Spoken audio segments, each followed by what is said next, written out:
Hey, good Thursday morning, everybody. Welcome to the Volquest Mailbag Podcast. I'm Eric Kane, alongside Rob Lewis, Austin Price, and Brent Hubbs. We come at you thanks to our friends at Exterior Home Solution, roofing, siding, windows, garage. Contact Exterior Home Solutions today. They've been local. They've been trusted since 1999. That phone number, if you want to call and get a free estimate, it's 865-524-5888. Check them out online at exteriorhomesolutions.com. Got a lot going on the website this week. Of course, big game coming up, Tennessee and Georgia. Huge recruiting weekend coming up. 5 official visitors, some other 2024 headliners, a lot of 25s as well. Basketball season's in tow right now. And if you're listening and not a member over at Volquest.com, don't have access to all the news and notes put on the Journal's quarters out there, you can be right now, this week only, 50% off 1-year annual subscription or $1 for 1 month. That is right now this week at Volquest.com. We got a lot of questions to get into, so let's go ahead and jump into it. Let's start with Mr. Rocky Top Rowdy. Do you think the SEC did UT a disservice with how they scheduled UT this year? We got stuck with 3 consecutive road conference games in the middle of the season. It seems like the league's schedule maker would be conscious of how many times in a row a team has to go on the road. Brent? I mean, I don't look, your schedule is what your schedule is. You line up and play. You had a 2-possession lead at Alabama, going to the locker room at the half. You didn't finish that one off. I'd say there's been multiple years where Tennessee's had this kind of schedule. I don't know right off the top of my head, but I don't think Tennessee's where they're at right now. Heading into this Georgia game, because their schedule has worked against them because they've been on the road too much. I mean, they won 1 of the 3, right? I mean, do we really think that they lost the Missouri game because it was at Missouri? That's like a high school field. Well, just the fact that Tennessee's a different team on the road. Well, but okay, then be better. I mean, you're going to have to play road games. It wasn't because of the road environment or anything. Well, you play 4 every year, don't you, Hubbard? Yeah. 2016, they played a 4-game stretch of Florida, Georgia, at A&M, and then home for Alabama. I mean, 2 of those are at home, 2 of those are on the road. That's a gauntlet of a 4-game stretch, though, right? I mean, right. Like this league, you're always going to have, I mean, there's been a few Octobers that maybe not that bad, but pretty close. No offense to the poster, but I mean, like, guys, I mean, it was Alabama, which, obviously a really good environment. It was Kentucky and Missouri. I mean, like, it's not like they played, LSU and A&M and Alabama, or Florida, Georgia, and Alabama. The biggest obstacle in Kentucky was the smoke machine. Yeah. I mean, hey, next year they may play Oklahoma in a 4-week span. 3 or 4 week span. They may play Oklahoma, Florida, and Alabama.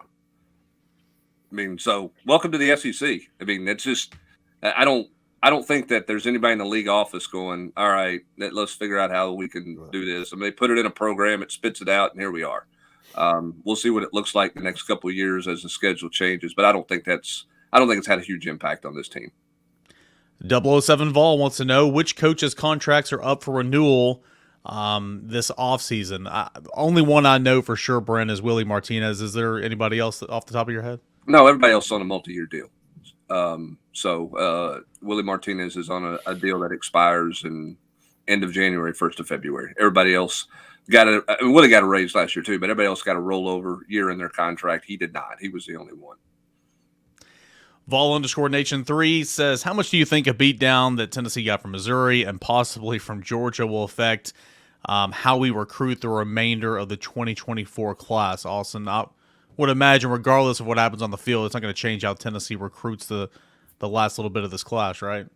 Well, I mean, I think that I think it could alter how many guys you take at certain positions as far as like how do I feel like Tennessee now is going to take 2 corners. So if they can get Kai Bates and Sensabaugh, they're going to take them.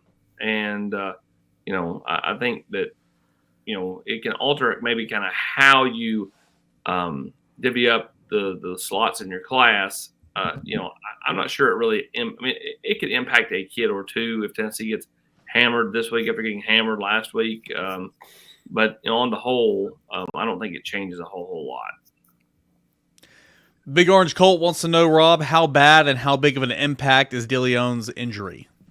It was like no impact at all. I mean, when he played 3 minutes at Wisconsin, I mean, I mean, I hate it for Freddie, and I'm not being disrespectful to Freddie because I think Freddie has a lot of potential and he's really talented, but it doesn't affect this team in the least. And again, no disrespect to Freddie, who I think is a very, very good player with a very bright future. But I think, I almost think he played these past couple games because Rick was trying to find a way to give him minutes, not because they need him to play. Atheron's got a couple of questions. We'll start with this one. How good will it be for coaches and the fans that some players are out of eligibility after this season to force them to look at new athletes for the future? Oh, yeah, there's some guys that I'm sure that it's time for those guys to head on, and everybody's ready for them to move on and everything like that. But, those guys are playing not because they're seniors, but this coaching staff believes in those guys. And that's the truth. Now, in the day and age of roster management, Austin, you got to make decisions, right? Because you can go and upgrade, right? If you hit right in the portal, you could go and it's kind of like a lottery ticket, right? You might win big, you might win okay, you might not win at all with the portal. You're just not sure what you're going to get there. But roster management decisions are a part of it. And look, Atheron's, let's call it what it is. He's asking about the safety position, right? That's what the guy's asking about. He just didn't want to type out the word safety position. And we'll see. We'll see what Tennessee looks like at safety next year. I do think Jalen McCullough has played better this year than he did a year ago. I agree. Has he been great? No, but I think he's been better this year. And we'll see what the safeties look like the rest of this season, AP, and we'll see what they look like next year, who those guys are. Well, I can promise you this. They went into the spring and summer with an open mind about the safety position. And none of the younger guys did enough to get past the older guys. That's right. And so that's on the younger guys. They've got to they're not just going to give it to them. Now, do I think if they had made a move, would they have seen some short-term pain or long-term gain? I think so, right? I think that, the more that some of these players play, the younger guys, the better they're going to be. Like a Jordan Thomas, like the more he's playing, the better he seems like he's playing. No, we don't really know his responsibilities on every play. And so, maybe he's busting every play and it just doesn't show up. But, either way, I think that it's kind of like what comes first, chicken or the egg. That the coaches want the young guys to play with experience, but they don't get experience because they don't play them. So it's like, I know personally I am ready to see a few shakeups. You never mentioned that. What happens. I'm ready to see some new faces, AP. That's how you say that. Hey, Brent, look at AP doing the chicken and the egg there. That Hardin Valley, man. He remembers his roots, Hamlin County. Here's the thing. Here's the thing with it is AP said it best. There were opportunities for some younger players to take the reins on some stuff, and they didn't do it. Not just at that position, right? I see posts on the board about Ollie Lane. How quick can he get out of here? Everybody. There were young guys who had every ample opportunity to go win a job in the spring and the summer, and their best has been who they're playing. So now the development of some of these younger guys has to step forward, and we'll see what that looks like. And, there's certain positions that will be forced into some playing time and into some action with some younger players. So this 24 team is going to be a really interesting look from a makeup standpoint with the roster based on who comes back, who doesn't come back. Who they get in the transfer portal. It's going to be pretty fascinating to see what this team looks like in the spring. And Hubbard, and AP, you too. I understand what you're saying, and you're right. I think Ollie Lane is the best left guard they have. I think Jalen McCullough, when camp broke, was the best safety they had. I think what fans are asking, would Tennessee's record be any different if they had given snaps to some of these guys who weren't better on September 2nd, but might have been better on November 2nd?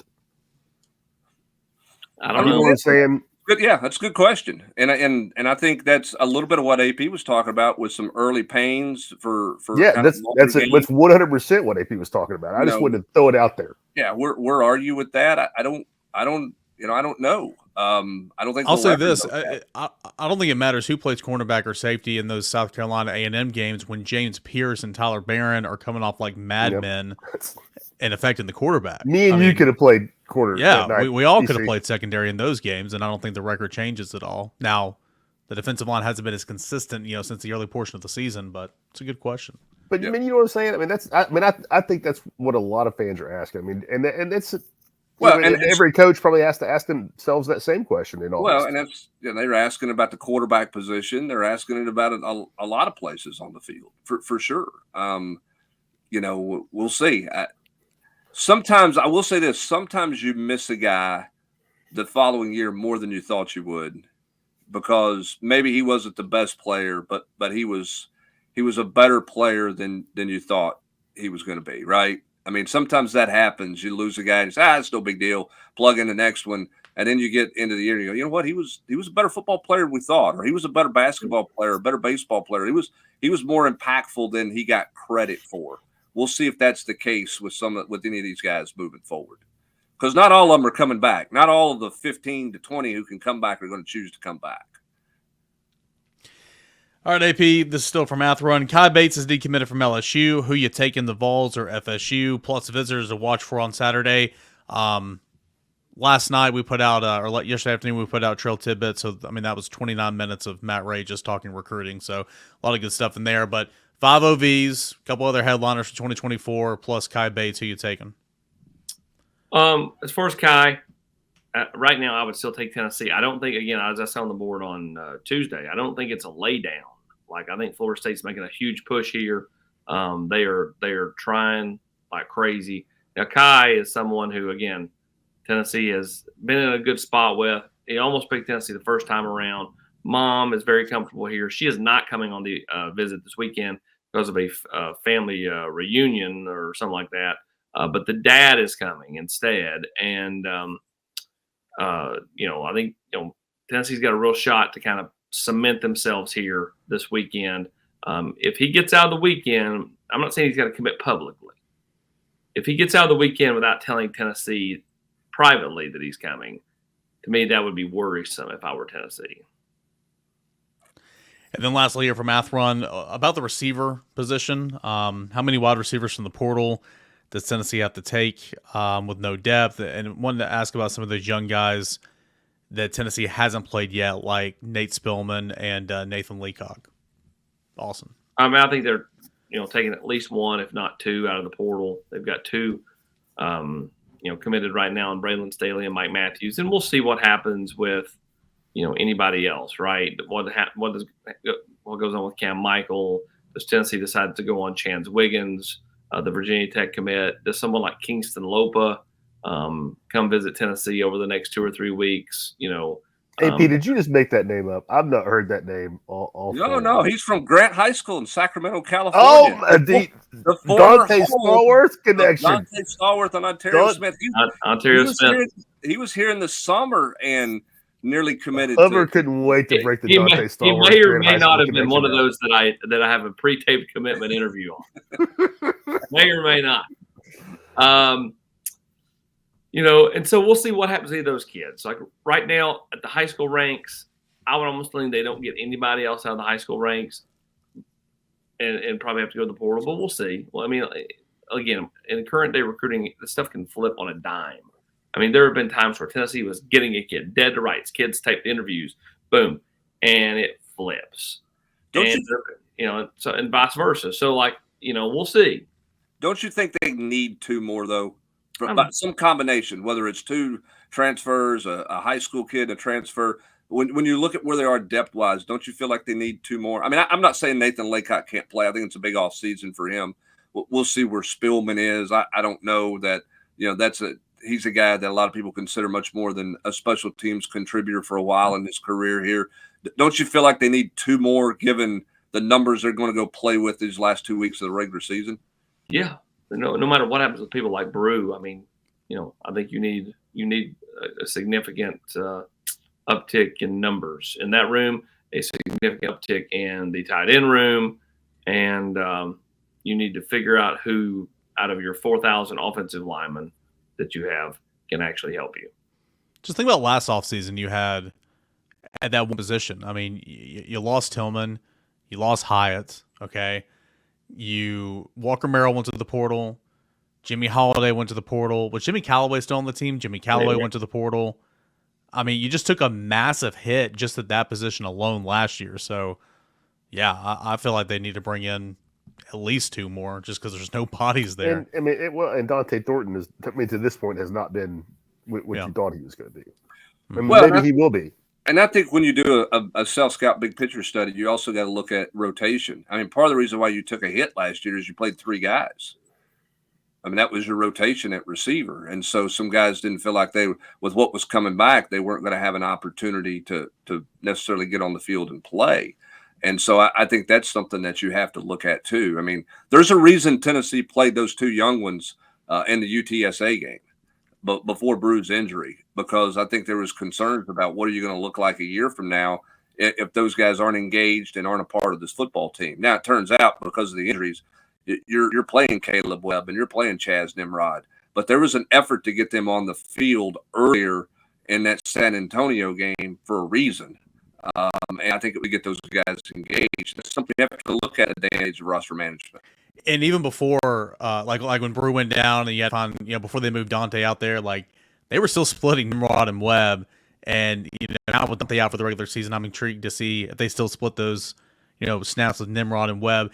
And maybe that's one of those guys hasn't taken the job and run, but maybe that's also by design. I mean, they've both played a lot this year. Chaz Nimrod and Caleb Webb.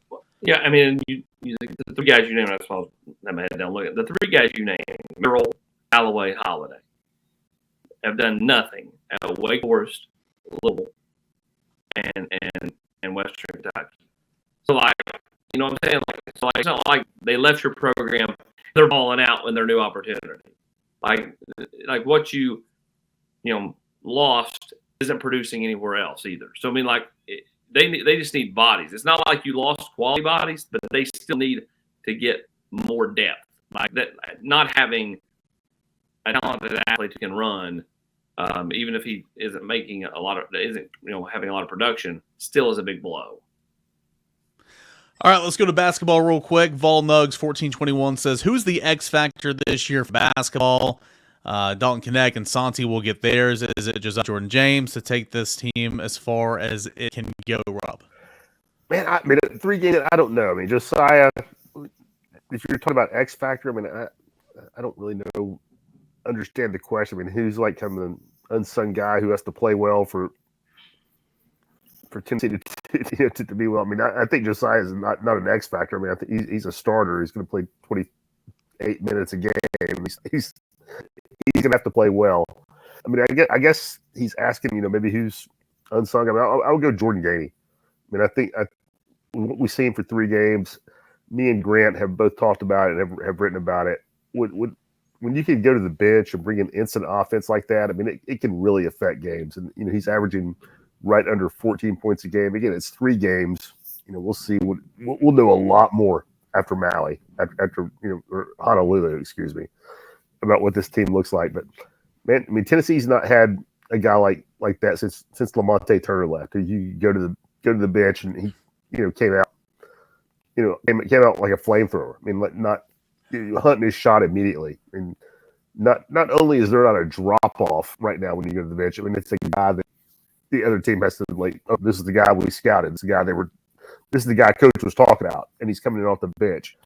I mean, that to me is a significant advantage when you can go wave somebody in that can give you a lift that is not your starting lineup. And right now that's what Jordan Gainey is. I mean, for me, it's a big man, Rob. There you go. That's what I was going to say. You're going to get into some game. You're going to get into some matchup, whether it's a tournament matchup or wherever, where you're going to have a hard time playing small ball the entire game.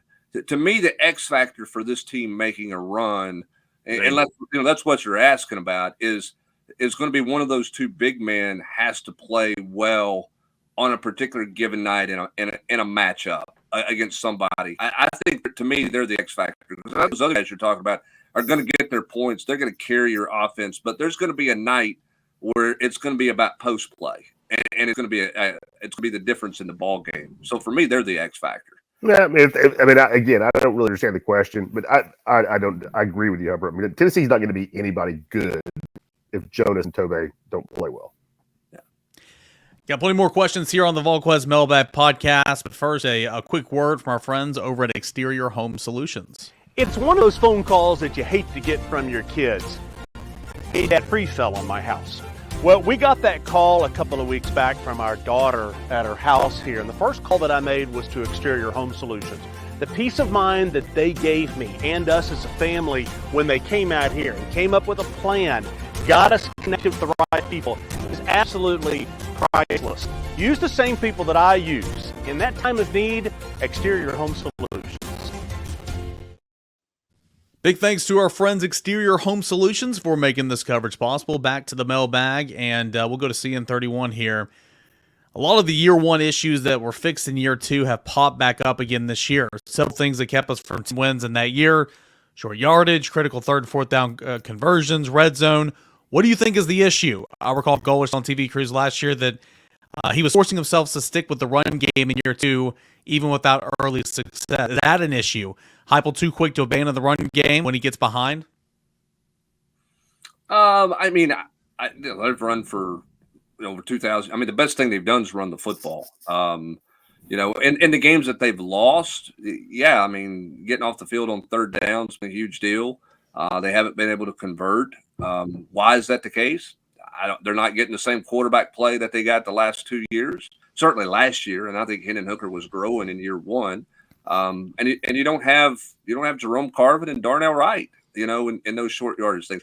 I don't think their short yardage plan has been great. I think that they have played short yardage like they did a year ago, when they could run behind Darnell Wright and they could run behind Jerome Carvin, and Princeton Fant could be a big back if need be, and the quarterback could keep it, and all that kind of stuff. That was more successful for them. They continued to try early in the year. They haven't of late because they haven't had that many opportunities, and they've kind of gotten away from it. They did all that bunch stuff, right? Shrink the field, reduce the field, and it hadn't worked all year long. And I think they've been too stubborn about that in short yardage stuff.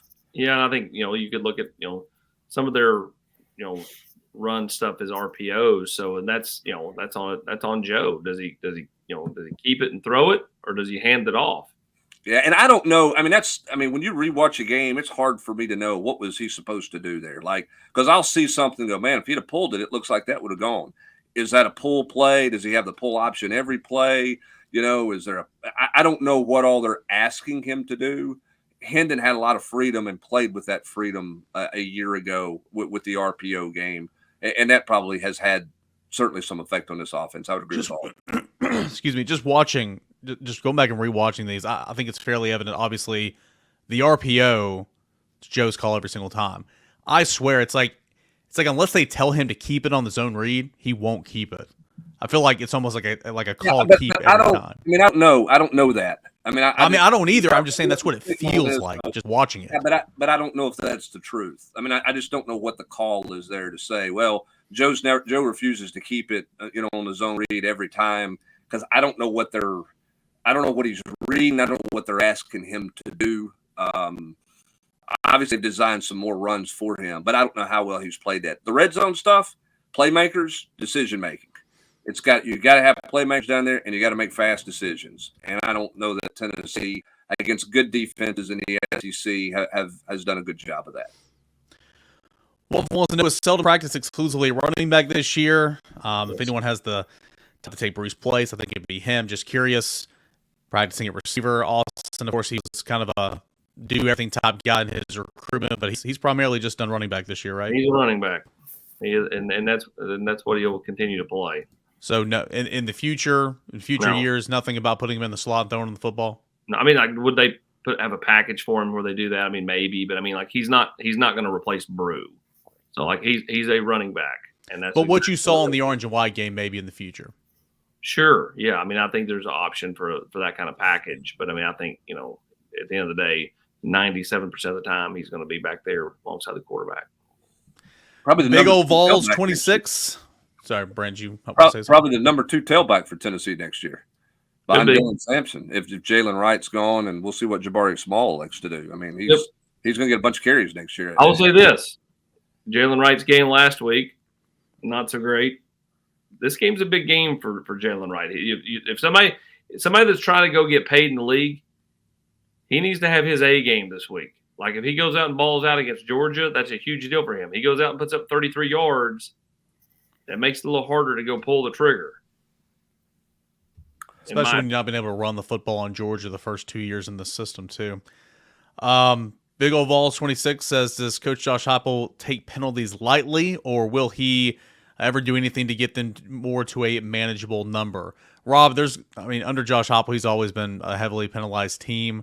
A lot of that's like the holding stuff out on the perimeter or offensive pass interference. A lot of that is just the style of play, but it goes far beyond that. This team is not very disciplined at times. Yeah, I don't know.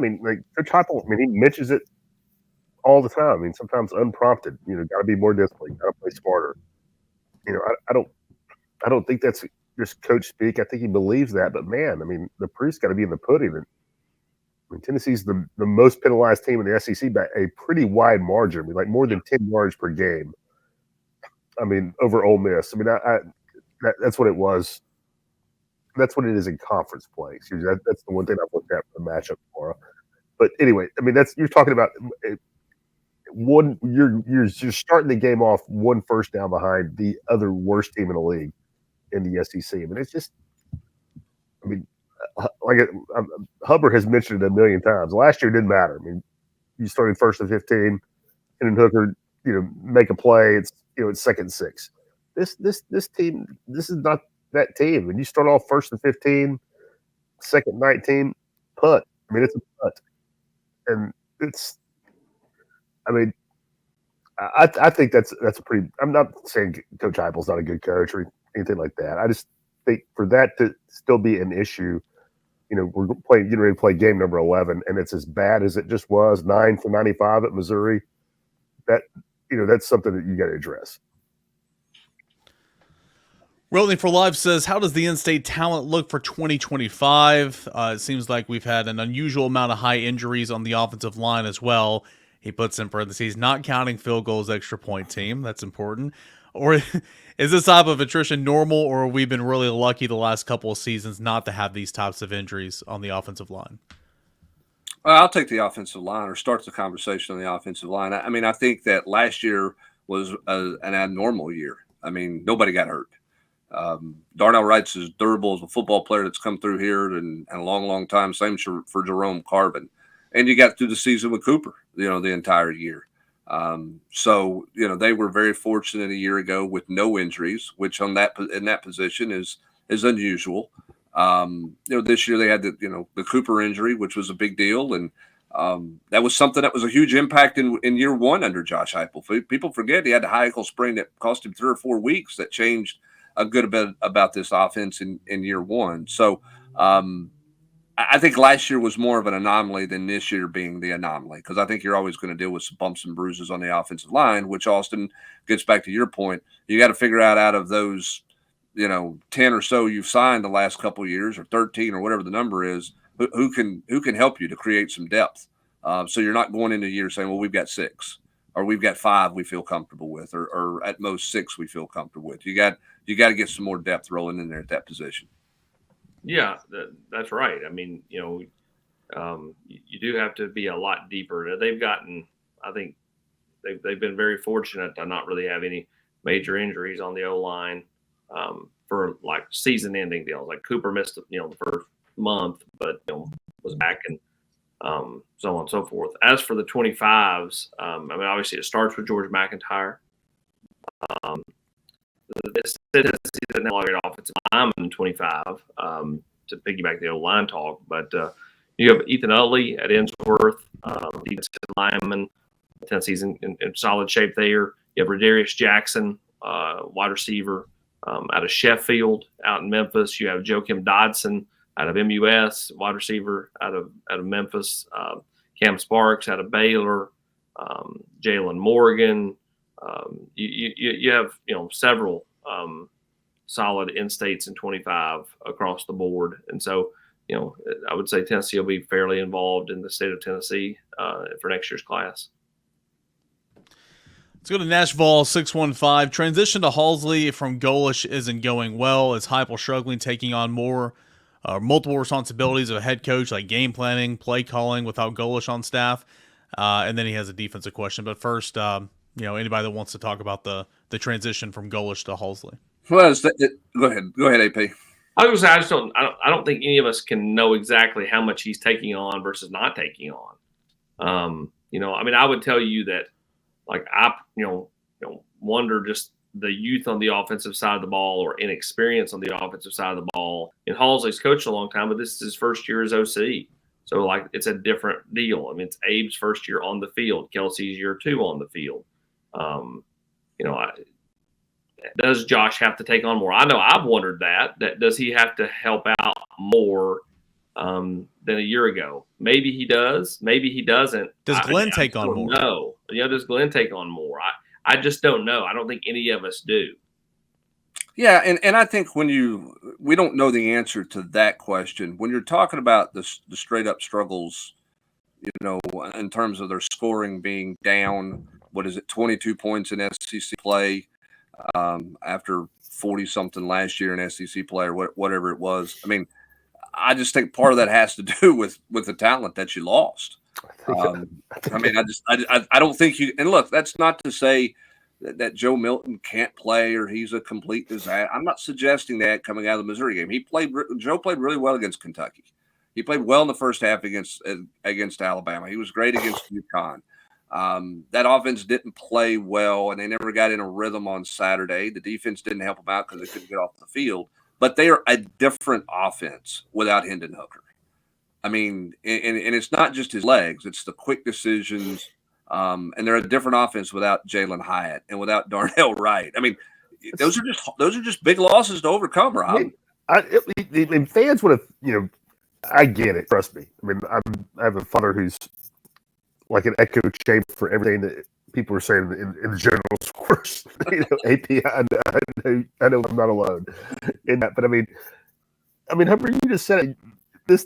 This time, look at the Missouri game and look. Tennessee had 2 NFL wide receivers last year, and a quarterback who should have gone to New York as a Heisman Trophy finalist. He was the first team All-SEC selection in a league that had a Heisman Trophy winner and the first pick in the NFL draft playing quarterback in it, and a kid in Stetson Bennett who went to New York as a Heisman Trophy finalist, and would throw into 2 NFL wide receivers and the number 10 pick in the draft at right tackle. Where you look at what the 11 you threw out there in offense at Missouri. Are there any of those? Is there anything close to that at those positions? No, not even close. It's not. I mean, that to me is a million times more important than Alex Golish versus Joey Halsley. Which goes back to my question a few weeks ago, or me pondering, what would Alex Golish have looked like had he had this year's offensive skills? I bet he'd have looked a lot like Joey Halsley. You know what I'm saying? I mean, like, it's easy to say, oh, they missed Golish. Now, do I think the biggest thing I think they missed with Golish is his personality. Like, I think he was a bull, not just because he is one now at South Florida, but I mean, like, he is one. I mean, like, he is a big personality, forceful, direct, and that's not Joey. Like, and that's not a knock on Joey. Everybody's different. Eric's demeanor and my demeanor are 2 different things. Sometimes really, I've never noticed. Sometimes it's good to be Eric James' demeanor. Sometimes it's good to be my demeanor. And so, like, with every kid, you have to kind of approach things differently. So, like, do I think they miss him from a play calling, scheming? I don't know. I mean, I would venture to say no, because I think Joey's a good football coach. Do they miss his stern kick in the butt mentality? I think they probably do. That's where I think there is a potential difference between the two. I mean, just different in personality. Yeah, who's the boot in the ring guy on the offense? That's who's the heavy? That's the question. Who's the boot in the ring guy on the offensive staff? I don't know. We're not on a practice field every day, so we don't see. But I mean, we've seen in years past that the results when you don't have one of those guys and when you do have one of those guys at Tennessee. Just remember sitting in that press box for 2 years and hearing Golish scream from 4 booths away on game days. No question who the boot was on that staff on that side of the ball when he was here. On the flip side, let's talk about the defense. The defense was bad, but was it really any worse than the Kentucky game, the Alabama game, or at any point last year? Missouri had 26 offensive points and probably would have been less if the offense showed up in the middle eight. A lot of people are talking about the defense, but I think we've all been pretty consistent in saying the offense was abysmal against Missouri, and they didn't help the defense out, just like the defense didn't help the offense out, AP. Yeah, again, the defense gives up too many 3rd down and 10s, 3rd down and 12, 3rd down and 8, and thus it sticks out, and everybody goes, oh, the defense is terrible. Not as bad as everybody lets them on to be. The problem is they just don't get off the field like they should because of the style of play. So, like when it comes to giving up points, yeah, they've not been bad. They've given up less than 30 points every game. Now, there's going to be a few on the message board. They're going to watch this and go, "Is that really the standard? Do you watch college football? How everybody scores? I mean, like people score left and right and left and right. The days of the goal of holding teams below 19 points, long gone. Yeah, I mean, like I'm not saying that Tennessee's defense is great, right? I'm just saying like they're not as bad as everybody makes them out to be. And Tennessee's offense this year is not what it's been. So when you couple all that together, it's just kind of a thrill a minute. They've won a few games like A&M and South Carolina and Kentucky. They lost Florida and they lost Missouri. AP, to your point, I mean, Tennessee was awful on Saturday, and it's a 2-score game in the fourth quarter. I mean, it's 22-7. And you had them pinned in the defense. On the one, yeah. I just keep going back to like the losses are so bad. The way you're losing is bad. Yeah, that's how they lost. If they lost 25-22 on a field goal at the gun hopper, people are mad, but it's a different feel, right? Like it's the fact they got beat 36-7.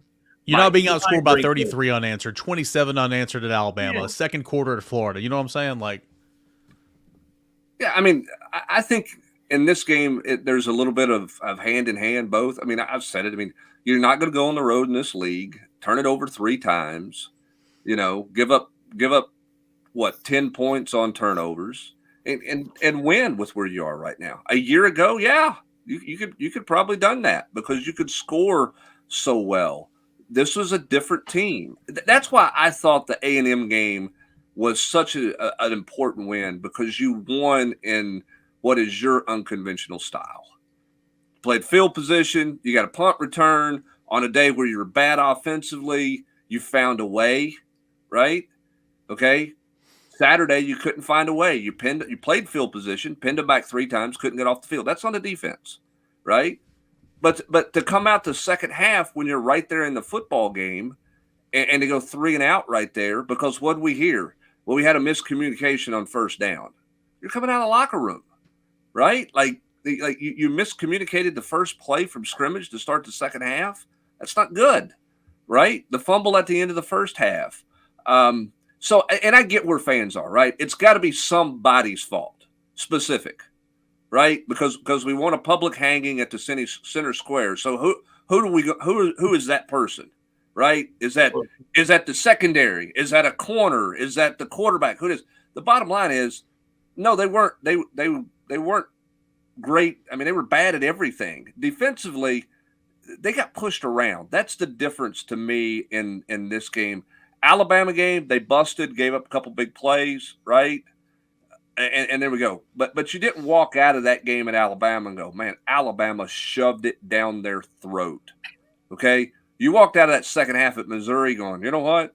If they played 4 more quarters, that kid would rush for 250 more yards the way that defense was trying to tackle him and the way they were playing. So I get that part of it. Conversely, I get hell, you can't win a game if you only score 7 points, because that's exactly right as well.